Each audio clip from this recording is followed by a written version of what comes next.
School میں S S C اور H S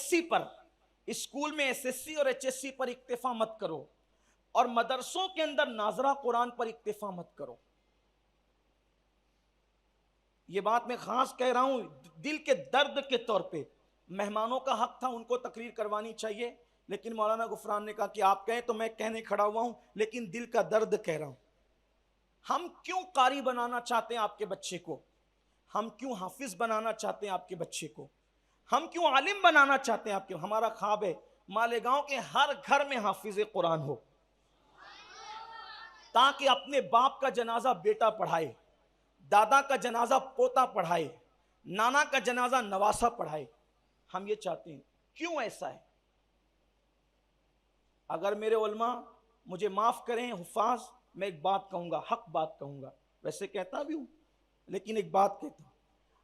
باپ کی موت پر بیٹے کا جو دل ٹوٹتا ہے وہ مسجد کے امام کا دل نہیں ٹوٹتا۔ صحیح؟ باپ کی میت پر جو بیٹے کا دل ٹوٹتا ہے مسجد کے امام کا دل نہیں ٹوٹتا۔ اور ٹوٹے ہوئے دل سے جب بیٹا اپنے باپ کی نماز جنازہ پڑھائے گا تو جب وہ کہے گا نا اللہم اغفر لی حجنا و میتنا و شاہدنا و غائبنا و صغیرنا و کبیرنا، جب وہ یہ کرے گا تو اس کو اپنے باپ کا وہ وقت یاد آئے گا جب باپ اس کو انگلی پکڑ کر چلنا سکھاتا تھا۔ وہ وقت یاد آئے گا جب باپ اس کو اپنے کندھوں پہ بٹھا کر کبھی چاند رات میں بازاروں میں لے جاتا تھا۔ اس کو باپ کا وہ وقت یاد آئے گا جب اس کا سر کا پسینہ پیروں تک آتا تھا، اور اس کی پرورش کے لیے باپ نہ سردی دیکھتا تھا نہ گرمی دیکھتا تھا۔ اس کے عروج اور ترقی کے لیے باپ نے اپنے پورے شباب کو قربان کر دیا تھا، ماں نے اپنے پورے شباب کو قربان کر دیا تھا۔ تو جب وہ ٹوٹے ہوئے دل سے اپنے باپ کے لیے مغفرت کی دعا کرے گا تو اللہ تبارک و تعالی اس کی دعا کو ضرور قبول کرے گا۔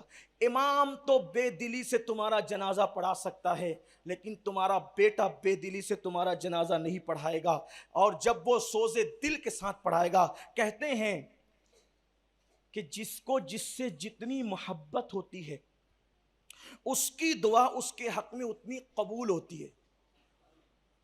بتاؤں آپ کو ماں کی دعا رد کیوں نہیں ہوتی؟ کیونکہ ماں سب سے زیادہ اولاد سے پیار کرتی۔ نبی کی دعا امتی کے لیے رد کیوں نہیں ہوتی؟ کیونکہ نبی اپنی امت سے تو جو جتنا جس سے پیار کرتا ہے اس کی دعا میں اس کے لیے اتنا خلوص ہوتا ہے۔ میں اماموں کی نمازوں کو مشکوک کرنے نہیں آیا، لیکن میں آپ کو بتا رہا ہوں امام لوگ خلوص ہی سے پڑھاتے ہیں، اخلاص ہی سے پڑھاتے ہیں، لیکن جو دل کی سوزی کے ساتھ، جو دل کی تڑپ کے ساتھ ایک بچہ اپنے باپ کا جنازہ اور اپنی ماں کا جنازہ پڑھائے گا، پوتا اپنے دادا کا، نواسا اپنے نانا اور نانی کا جنازہ پڑھائے گا، اس کا ذوق ہی کچھ اور ہوگا۔ اور اسی لیے آپ مدرسوں سے 40 قرآن خرید کر ایصال ثواب کرو گے، وہ ایصال ثواب کیا ہے؟ وہ تو ایصال عذاب ہے۔ اگر آپ کا بچہ صرف بسم اللہ پڑھ دے تو قبر میں آپ کے لیے جنت کے باغوں میں سے باغ بنا دیا جاتا ہے۔ اس لیے آپ اپنے بچوں کو اسکول ضرور پڑھائیے، بالکل پڑھائیے، لیکن آپ مدرسہ پڑھائیے، اور صرف ناظرے پر معاملہ ختم مت کیجئے۔ میں تو جھولی پھیلا کر آپ سے آپ کے بچوں کو بھیک میں مانگ رہا ہوں۔ مالیگاؤں والوں، مجھے پتا ہے تم مجھ سے بہت محبت کرتے ہو، اور تمہاری محبتوں کی داستان شہر کی کناروں سے نکل کر دنیا کے کناروں تک پہنچی ہے کہ مالیگاؤں والے امین القادری سے پیار کتنا کرتے ہیں۔ آپ بہت محبت کرتے ہیں، لیکن آپ اپنے بچے مجھے دیجئے، ہمیں دیجئے، 3 سال کے لیے دیجئے۔ آپ اس کو جاہل دو گے، ہم اس کو حافظ قرآن بنا کر لوٹائیں گے۔ اسکول بھی ہم نے قائم کیا، الحمدللہ ہمارے بچے اسکول میں بھی حفظ قرآن کر رہے ہیں۔ کئی ہمارے کچھ بچے اسکول کے ہوں گے یہاں جو حفظ قرآن کر رہے ہیں، ماشاءاللہ۔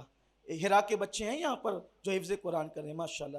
اٹھاؤ بیٹا، ہرا کے کتنے بچے ہیں جو حفظ قرآن کر رہے ہیں؟ یہ دیکھو، اٹھاؤ اوپر ہاتھ اٹھاؤ، لوگ دیکھیں۔ ہرا کے ابھی تو یہاں اتنے بچے یہ یہاں کر رہے ہیں، اور بھی بچے ہیں جو اسکول میں کرتے ہیں۔ ہم چاہتے ہیں بچہ ڈاکٹر بھی ہو، حافظ قرآن بھی ہو، تاکہ گھر میں ایک اسلامی ماحول ہو۔